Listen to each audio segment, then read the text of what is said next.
Hey everybody, it's Audrey, and now it's game time. So pay attention to the screen, and let's get ready to have some fun.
The Bible. It's 66 books of history, stories, letters, and poetry that fit together to form God's one big story. The epic adventure of how He created us and loves us so much that He made a way to rescue us. As we travel through the Bible, from Genesis to Revelation, we discover people who met God and found their lives changed forever. And now for an amazing story, inspired by the book of Matthew. Chapter 26, verses 36 through 56. For months, the Jewish religious leaders had been plotting to silence Jesus. He called us pretenders, snakes! On the Sunday before Passover, Jesus entered Jerusalem to great cheers from the crowds. Blessed is the one who comes in the name of the Lord! But even as the crowd swarmed in to see what Jesus would do and say, one of Jesus' closest followers, Judas, went to the religious leaders with a very sneaky plan. What are you willing to give me if I deliver him over to you? How about a cool 30 pieces of silver? Jesus knew these plans, but he also knew that his mission was to face those who hated him and let them take him without defending himself.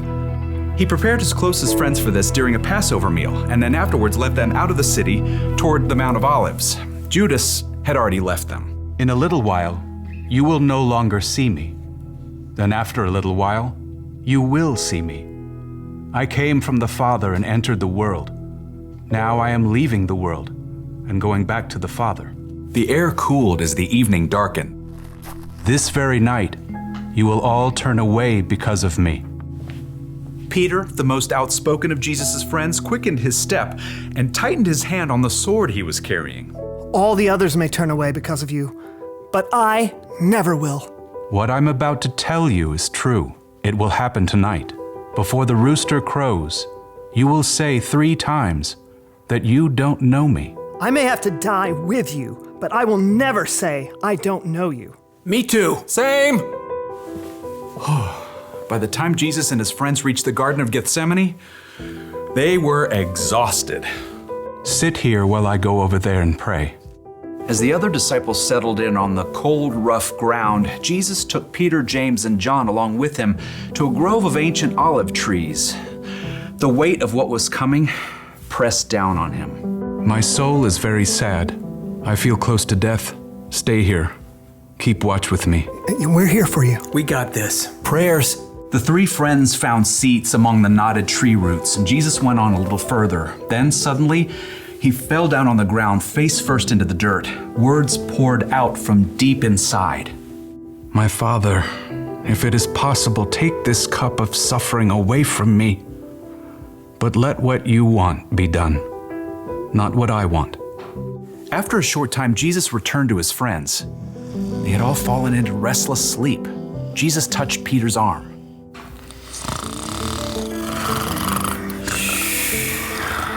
What? Huh?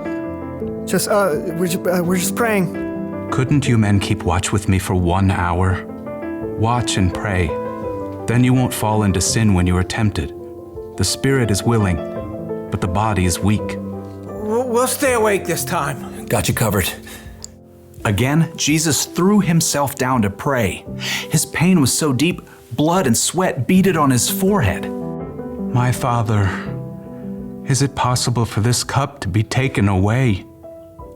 But if I must drink it, may what you want be done. Jesus returned to his friends once more, to find them still sleeping.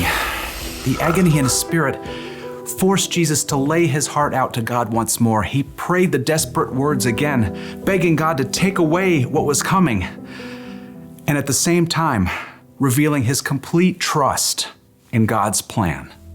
Let what you want be done, not what I want. At last, Jesus knew the time had come. He returned to find Peter, James, and John buried deep in sleep. Beyond them, his other followers slept too. Are you still sleeping and resting? The disciples struggled through a fog of sleep, blinking and yawning. Below them, torchlight showed an angry mob climbing up the hill. The men were waving swords and clubs, shouting as they came. Look, the hour has come. The Son of Man is about to be handed over to sinners. Get up, let us go. Here comes the one who is handing me over to them. Jesus' friends staggered to their feet, and Peter clutched his sword. As the mob marched closer, they could see the man in front of the mob. It was their friend Judas. Judas? What are you doing? The mob had been sent by the Jewish religious leaders. Judas had already explained to them that he would greet Jesus with a kiss, so they would know exactly which man to arrest. Greetings, teacher. Judas ignored the other disciples and went directly to Jesus, kissing him on the cheek in greeting. Jesus drew back and looked Judas directly in the face. Friend, do what you came to do. The mob surged forward as the disciples just stood there, frozen and confused. As men grabbed Jesus, Peter suddenly sprang to life, awkwardly drawing his sword. Should we use our swords? Peter didn't wait for an answer, but he struck out wildly. His blade sliced right through the ear of the high priest's servant. Oh! Stop this! Jesus touched the servant's ear. Immediately, he was healed. Put your sword back in its place. Do you think I can't ask my Father for help? He would send an army of more than 70,000 angels right away. But then how would the scriptures come true? They say it must happen in this way. Jesus turned back to the mob and the men who held him. They hovered there, uncertain, in the flickering light of their torches. Am I leading a band of armed men against you? Do you have to come out with swords and clubs to capture me?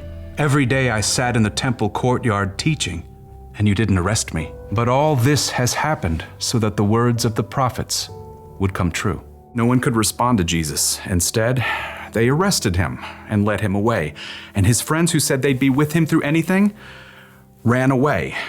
Jesus made the choice that would bring life to everyone, but that would cost him everything.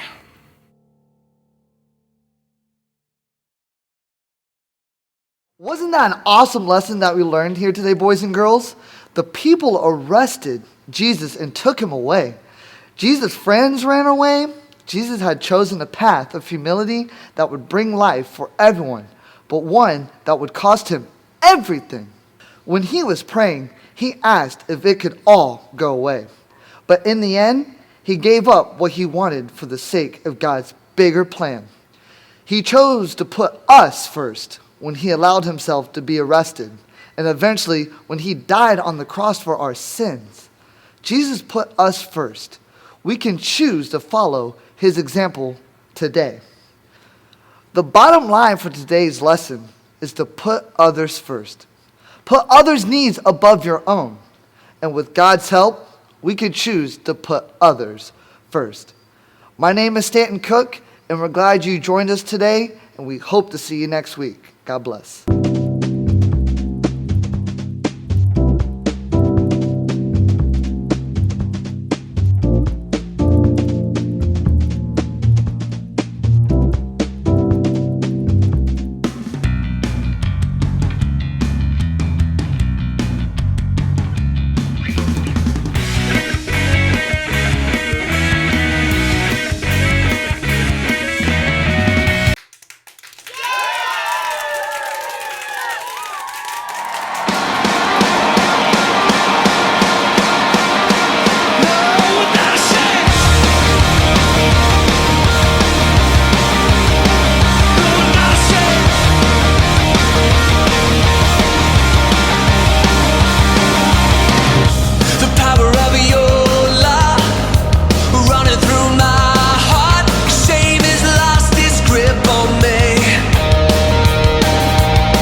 We want to thank you so much for worshiping with us today.